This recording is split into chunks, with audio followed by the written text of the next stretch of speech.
Bëggee gars yi nice lépp jàmm tawfeex mi ngi cool j'espère que vous allez bien. Abonnez-vous et likez boo abonné gul abonné ci chaîne bi. gars yi ah bëggee Pawlish sa diggante ak Nianko combat bi kenn moo ko jël ci yéen ñaar. combat bi sama combat la maa ko jëlal sama bopp. lu tax nga jëlee ko sa bopp. dama ko gëm ni dama koo bëgg a daan. nit dama booy noppi leen waaye yow su ma yow bu ñaaw. yow da ngaa tooy de. damaa gëm ni dama koy daan damaa waaw Ousseyn loolu foo ko teg. gëm ni maa ko man damaa gëm ni su ma ko jàppee mu daan. xam naa rafal yi nga yor gëm nga ko. damaa gëm ni su ma ko dóoree ay rafal maa ko bu nekkee du taxaw. man bandi laa te. waaw. yow booy Pikine nga. Pikine laa dëkk xam naa yoonu mbër maa ëmb seen da doon contact ba ne. waaw. may woowee le prochain. seen mel mi waaw boobu lu ñu naan woowee. prochain lan ma tuddee woon. ah bon. ko ndaw ñooy woowee le prochain su ma duggee say tànk jàpp ne yow yaa ngi nangaay. Oumar Sène est-ce que xam na ne mën ngaa bëri. seen xam li may dégg xam ne damaa mën a bëre kan laa mën. ah bon. ma ne Pawlish yow waxi doof rek ngay wax de yow waxi doof rek nga xam. waxi dof laay wax mais damaa muus ci Nianko dinaa ko daan. képp ku yeewoo yëmbal sa paa yi ak maire yi. Oustaz Modou Fall yëmbal la yeewoo de. dinaa ko daan. Oustaz Modou Fall laa njëkk a daan. Oustaz Modou Fall mooy ñaanal Nianko de. tey laa koy daan ba daanaale tey laa koy daan ba rey ko. sama xol bi seet na. la ngay wax. képp ku yeewoo yëmbal boo nekkul paa dama lay daan. yow yaa gën a xam ne Oustaz Modou Fall bu dugalee loo xam ci làmb ji Pape Cheikh Diallo dina ñëw. Diallo laay njëkk a daan. ah. yow ko wala xaw a comprendre. làmb ji su ma ko jëlal sama bopp. man yaa ngi def yéen nag. bëggee.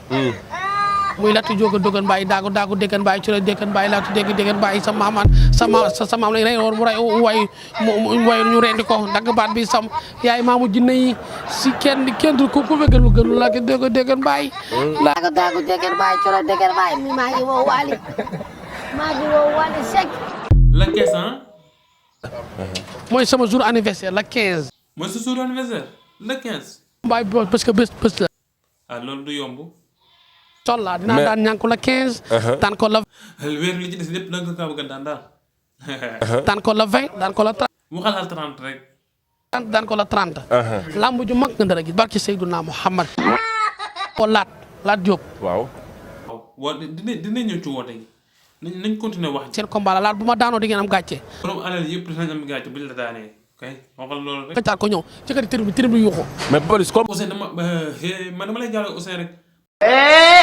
sama xol bi seet na. man dama bëgg nga wax ma làmb ji nan la war a mën a demee. daan dof laa koy daane. mi ngi tàng de. barke Seydouna Muhammad daan dof laa koy daane. man combat bi sax nan laa ko mën a xalaate parce que ñaari dof la.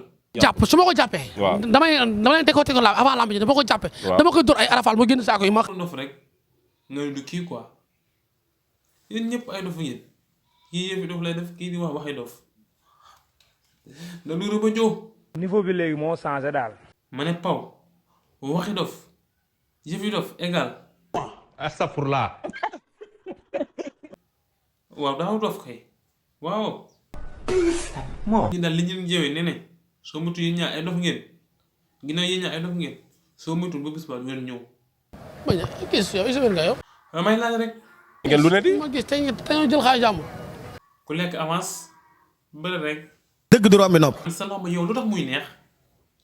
la jël te man sama lamb li tax mu neex maay bëri avant dañ ne combat. wallaay ndeysaan. moo tax lamb yàqu na. ci nan la yàqoo. lamb amatul valeur su ma nee ba bëri avant dañ ne combat nga xam ne lamb yàqu na nag. wala lamb amatul valeur. dis-moi. loolu maa ko liggéey avant dañ ne combat laay bëri. benn ngay wax dañ la fay te dañoo bëgg rek ngeen jaay lamb ji wala du noonu. lamb yàqu sénégalais ñi tëgg lamb ñoo manqué ak sénégalais ñoo manqué su ma dee ba bëri avant dañ ne combat nga xam. ay waay Pawlish ba li ngay wax ma ne aar bi moom yàq nga ko moom. lamb ji laa yàq ba lamb ji yàqu. waaw ndeysaan. lamb manqué nañ man. mbër yi di entraîné guddee ba cëg tëggal lañu man daa war a avant premier combat la war a doon ñu may tëgg avant dañ ne combat. yow yéen dañuy def pour ngeen jaay lamb ji rek méttu dara. nga xam ne xew rek ay dëgg. dara noonu sax yow loo fa gis. wax rek. xew moo neex. ndeysaan. lu waay di ñaan te xewoo yar nañ ci Yàlla musal. mais Pawlish yaa ngi sànni xeer mbëri de. sànni ma xeer mbëri de mbëri xam naa dinañ siisu lu ne dinañ ko wax mais. waaw danañ siisu kay. ci jéem leen a xew rek ku ci xew ñu bëri avant dañ ne combat. waaw man xew wóor dan xew. yàlla mën a tey yàlla mën a teral dof nag. bu ma ñëwoon. ñan ak ñan nga préparé combat bi. sama bopp entraînement salle maps entraîné dem sama kër. fan nga defee contact.